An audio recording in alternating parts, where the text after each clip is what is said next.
flooding subsided, but that's little consolation for the people living in Queens, where they're still picking up pieces from yesterday's heavy rain. Fox 8's Jessica Formoso is in Flushing for us tonight. It's the screams of a crying child afraid of what's happening inside their home. Their basement apartment quickly filling with water. The water was coming through the windows.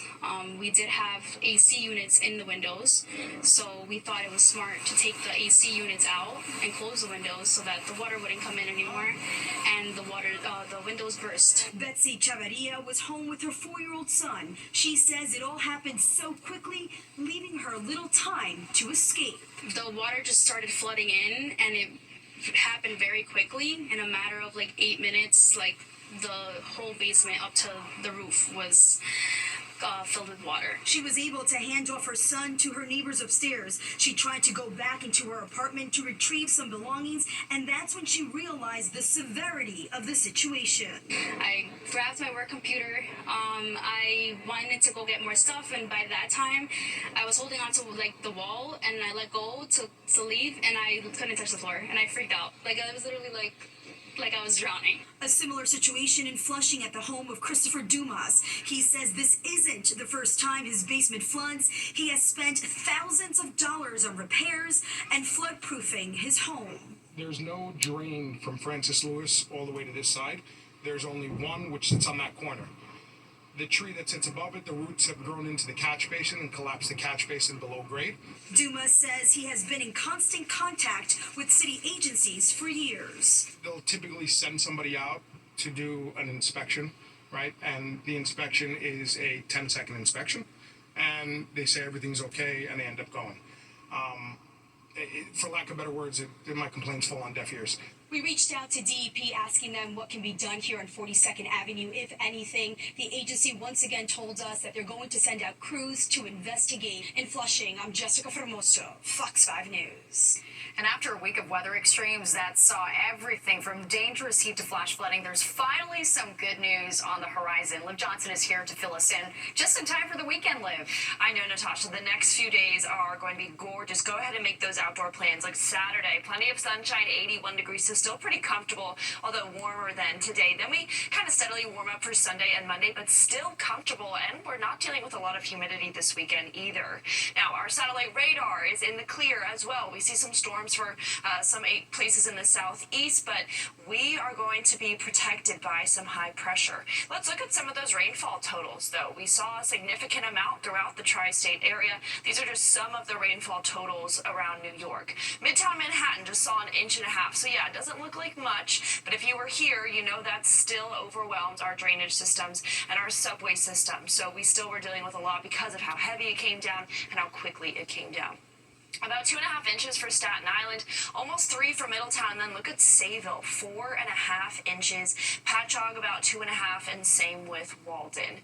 Current temperatures cooled down quite a bit, especially compared to just 48 hours ago. 68 degrees in New York City, 67 out on Long Island. We have the same thing for Hartford. Bridgeport's still sticking in the 70s. East Hampton's dropped down to 56 degrees. We have 62 for Poughkeepsie, 65 for White Plains, and 70 for Newark. And those dew point temperatures, as I said earlier, it's going to be a really comfortable weekend. We're not going to deal with very strong humidity. And then we even have a little bit of a dry stretch all the way until next Thursday. Natasha? All right, sounds good, Liv. Thank you. And you can track the weekend weather along with Liv by downloading the free Fox Local app.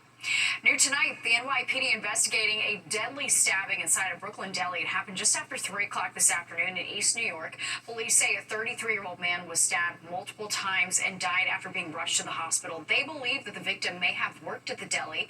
The attacker ran from the scene, and police are still looking for him tonight. And a manhunt is underway in Montana for a suspect accused of killing 4 people. It happened in the town of Anaconda, which is an hour from the state's capital. The ATF says the shooting happened inside a bar. The SWAT team has already searched the suspect's home. They're now combing through the woods. Montana authorities say that the suspect is armed and dangerous. The man accused of shooting a Suffolk County police officer after allegedly killing his former co-worker was arraigned on second-degree murder and attempted murder charges. Prosecutors say surveillance video here shows 48-year-old Neves Reyes chasing his former colleague Eugene Allen with a machete on July 23rd in Bayshore. The victim's body was later found in a wooded area. An autopsy showed he suffered several wounds. The next day, when police went to Ray's home with a search warrant, he allegedly shot at the officers during a standoff, hitting one of them, Officer Joseph Damon, in the face. It's hard to be grateful when one of your officers gets shot in the face, but we know that had that bullet had struck him a half-inch higher, this would be a much different press conference. Reyes is being held without bail and is due back in court September 3rd. Ghislaine Maxwell has been moved from a low-security federal prison in Florida to a minimum security prison in Texas. Federal officials didn't say what prompted the transfer. Maxwell was convicted in 2021 of helping Jeffrey Epstein sexually abuse underage girls. Last week, she was interviewed by Justice Department officials about the case as the DOJ faces ongoing criticism over its decision not to release more files from the Epstein case. And it's a busy night with several developing stories out of Washington, including the president's warning to Russia by moving 2 nuclear subs, and a game changer when it comes to traveling between parts of Brooklyn and Queens. The big announcement about the future of the Interborough Express. Major developments coming in fast and furious out of Washington, including President Trump sending a warning to Russia by repositioning 2 nuclear subs, and the president delaying tariffs. But let's start with those July job numbers and a firing. Fox 5's Sharon Crowley monitoring it all live in the newsroom. Hi, Sharon. Another busy night, Natasha. President Trump so upset about the jobs numbers, he fires the messenger. He has removed the commissioner of the Bureau of Labor Statistics, accusing her without evidence of having a political bias against him. She was appointed by former President Biden. Now, the lower than expected jobs numbers, plus the ongoing trade war, sent stocks plunging today. The stock market had its worst day in months. American companies only added 73,000 jobs in July. They were expected to add more than 100,000. And unemployment ticked up slightly to 4.2%. And job numbers for May and June were revised down drastically. First, you're going to hear reaction from President Trump as he left D.C. this afternoon, and then from Senate Minority Leader Chuck Schumer. I believe the numbers were phony, just like they were before the election, and there were other times. So you know what I did? I fired her. And you know what? I did the right thing. What does a bad leader do when they get bad news? Shoot the messenger. That's just what happened with the head of the Bureau of Labor Statistics. Well, in another development today, President Trump says that he is moving 2 U.S. nuclear submarines in response to what he calls highly provocative statements from the former president of Russia, Dmitry Medvedev, said that President Trump's latest Ukraine ceasefire deadline is a threat and a step towards war between the superpowers. Now, President Trump has increasingly called out Russia as peace talks to end its war on Ukraine remain deadlocked. A threat was made, and we didn't think it was appropriate, so I have to be very careful. So I do that on the basis of safety for our people. A threat was made by a former president of Russia, and we're going to protect our people. Well, tonight the president also posting on Truth Social that he wants the Fed chair to resign. As you've heard, he's been openly critical of Chairman Jerome Powell because he says the Fed is not moving fast enough to lower interest rates. Another meeting with the Fed, Natasha, in September. All right, we'll be watching closely. Sharon, thank you so much. And a new poll in the race for mayor of New York City shows Democrat Zohran Mamdani with a commanding lead. According to a new poll by Zenith Research and Public Progress Solutions, 50% of New Yorkers would vote for Mamdani, while the other 4 candidates, Andrew Cuomo, Mayor Adams, Jim Walton, and Republican Curtis Sliwa, weren't even close, getting 49% combined. It's very clear in our poll that likely voters in New York City do not want either Andrew Cuomo or Eric Adams to be their mayor. 68% of respondents in our poll said that they would not consider even voting for Eric Adams. That number is 60% for Andrew Cuomo. Also, according to the poll, Mamdani is leading in more than 70 demographics, including among younger Jewish voters, which many have considered to be a weak point for Mamdani, considering his stance on Israel. And a programming note, tune into our new show, Battleground NYC, The Fight for Your Vote, where we are following the latest up-to-the-minute information on the race for New York City mayor. The show is hosted by Essie Cup on our Fox Local app and streams every weeknight at 7 p.m. from now until Election Day. President Trump's Mideast envoys visiting a distribution site in Gaza today to see firsthand the devastation caused by the lack of food and aid. A special envoy, Steve Witkoff, posting on X that he wanted to assess the situation in order to craft a plan to deliver food and medical aid. International airdrops have resumed, but Palestinian officials say it's not enough. This, as health officials say, at least 162 people, including 92 children, have now starved to death in Gaza. And take a look at this. A gaping hole left in the front of a storefront in Bergen Beach, Brooklyn this morning. The aftermath captured by Citizen App video. All of this happening just before 11 a.m. Police say that the car crashed through the front of Snipes clothing store on Ralph and Avenue I. No one was hurt. No word on what caused the crash. The MTA entering a new phase of its ambitious plan to link parts of Brooklyn and Queens by rail. Fox 8's Archie Geraldino is in Jackson Heights with a big announcement from the governor about the future of the Interborough Express. How long it takes people to get from Queens to Brooklyn? Around 40 minutes. Why so long? I guess because of the way the transit is. She's the governor. She gotta fix this mess. Now an ambitious multi-billion-dollar plan is one step closer to fixing that mess. Governor Kathy Hochul announced the long-talked-about Interborough Express is moving from the planning stage into design and engineering. When it's complete, it's expected to dramatically cut commute times between Brooklyn and Queens. A ride from end to end will take 32 minutes.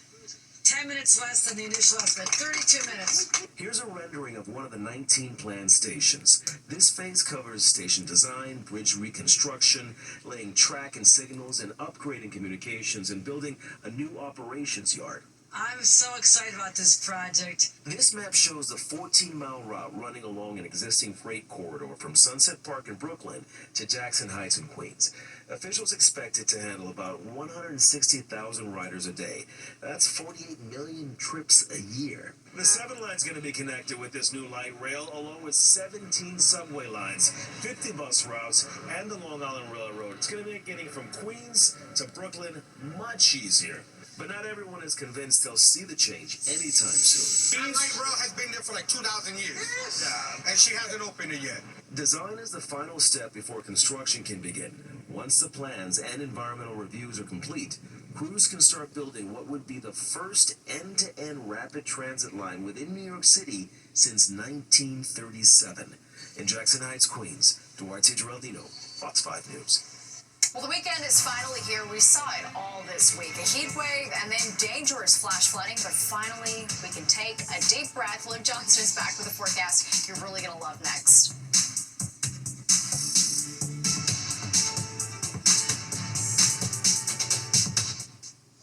In the forecast, let's check back in with Liv. We earned it with everything we went through this week, Liv. We more than earned it. Yes, we had that heat wave that we officially met earlier this week, and then we had those crazy storms yesterday. We had a tornado in New Jersey. Now everything's going to be calm for the next little while. A few clouds remain this afternoon, but things are gradually clearing up throughout the tri-state. It's time to dry out. It was cooler today, quite breezy, but the weekend is looking amazing on the start to next week as well. So we just got up to about 72 or 73 degrees today. New York City, 75 was the high for Long Island. A little warmer for Hartford, 76, but most of us kind of in that perfect temperature range between 70 to 75. Much more comfortable and much cooler than earlier this week. We were well below average. Usually we're in the mid 80s. 85 is our average, but again, we got to like 72, 73, and way far away from our record high of 100 degrees set back in 1933. Pretty similar temperatures for New England and the rest of the Northeast. It was a little warmer for places in New York State like Albany, 77, Buffalo, 76. We saw just 71 for Boston, 73 for Portland, 73 also down in Philadelphia. They also got some of those nasty storms that we experienced yesterday, and then mid to upper 70s through the Midwest. Right now, we're not too far away from those afternoon highs. It's 68 degrees in New York, mostly clear now. 71 degrees for LaGuardia, but a little bit more cloudy. And then 65 and clear for Atlantic City. Barely getting a breeze out there currently, but we do have a northerly breeze that we've had for most of the afternoon, so it is bringing some cooler air, which has aided us in those temperatures outside. Now, those dew point temperatures are also a treat. I mentioned this earlier in the show. We have dew point temperatures in the 50s most of the day and most of this upcoming weekend.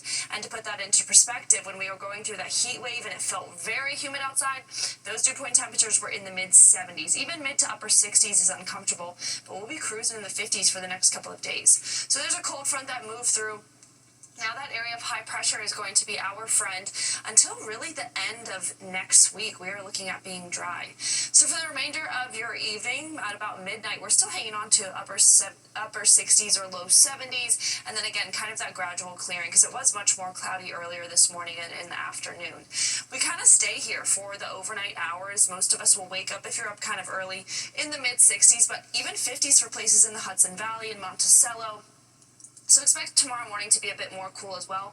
But then we warm up a little bit more. Most of us will be in the upper 70s or low 80s. It's a pretty perfect day out there because remember, that humidity is not going to be an issue. And then we kind of repeat this for our Sunday, but it is going to be just a little bit warmer with temperatures a little higher in the 80s. Lows tonight, remember, it's a bit cool, 63 for New York, but we do have 50s for Hartford, Poughkeepsie, and Monticello. Then there's that beautiful weekend, 81 to 85. We start Monday a little warmer, high of 87. Tuesday 86, Wednesday still nice, 83 degrees. Thursday's when our rain chance comes in, but it still looks like a beautiful Friday with a high of 79 and sunny. So really a great 7-day forecast. There you go. Looks good. Liv, thank you. On the Lower East Side, Shakespeare isn't on a big stage like in Central Park. Instead, it's in a parking lot at the corner of Rivington and Norfolk Streets for the latest rendition of Shakespeare in the parking lot. The drilling company is putting on a production of A Midsummer Night's Dream. Reimagine it for the parking lot space that we're in, and we set it on the Lower East Side a little bit, with some people having a little bit of New Yorkisms in some of their take. The final performance will be tomorrow night at 7. Seats are first come, first serve.